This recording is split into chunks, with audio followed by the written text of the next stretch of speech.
निकल गया है, जैसे हम दौड़ रहे हैं पर राह दिख ही नहीं रही। लेकिन श्री कृष्ण कहते हैं जिसने अपने मन को थाम लिया उसने संसार को जीत लिया।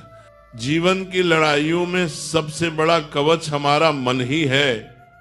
अगर वो शांत है तो हर दिशा साफ दिखती है, अगर वो अशांत है तो पास रखी रोशनी भी अंधेरे जैसी लगती है।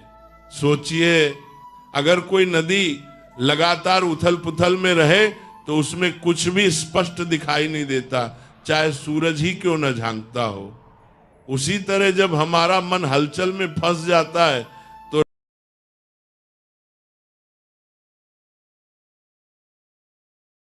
रास्ता होते हुए भी रास्ता नहीं दिखता।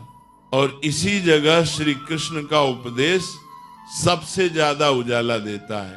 पहले मन को संभालो, बाकी दुनिया खुद संभल जाएगी। हमारी परेशानियां कभी खत्म नहीं होती, पर हमारा दृष्टिकोण बदलता है तो पूरी दुनिया बदल जाती है। कभी कभी चुप रह जाना भी जीत का सबसे तीखा और सबसे शांत हथियार बन जाता है। हर लड़ाई तलवार से नहीं जीती जाती, कई लड़ाइयां मौन से भी हार मान लेती है। बीता हुआ समय, खोए हुए लोग और गिरी हुई गलतियां, ये सब रेत की तरह हैं, जितना कसकर पकड़ोगे उतना ही हाथों से फिसल जाएंगे। कृष्ण कहते हैं जो चला गया उसे जाने दो, जो बचा है वही तुम्हारी असली पूंजी है।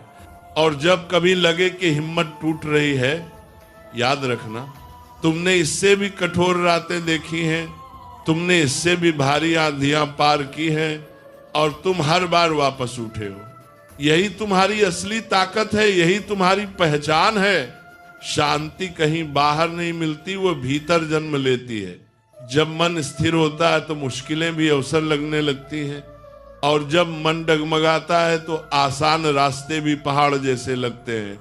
कहते हैं कि बांस का पेड़ 5 साल तक चुपचाप जमीन के भीतर अपनी जड़ें गहराई में उतारता है। लोग ऊपर से देखते हैं तो समझते हैं कि ये बढ़ ही नहीं रहा, लेकिन नीचे मिट्टी के सन्नाटे में वो खुद को इतना मजबूत कर रहा होता है कि जब सही समय आता है तो कुछ ही महीनों में वो आसमान को छू लेता है। शक्ति कभी शोर नहीं करती, वह भीतर तैयार होती है।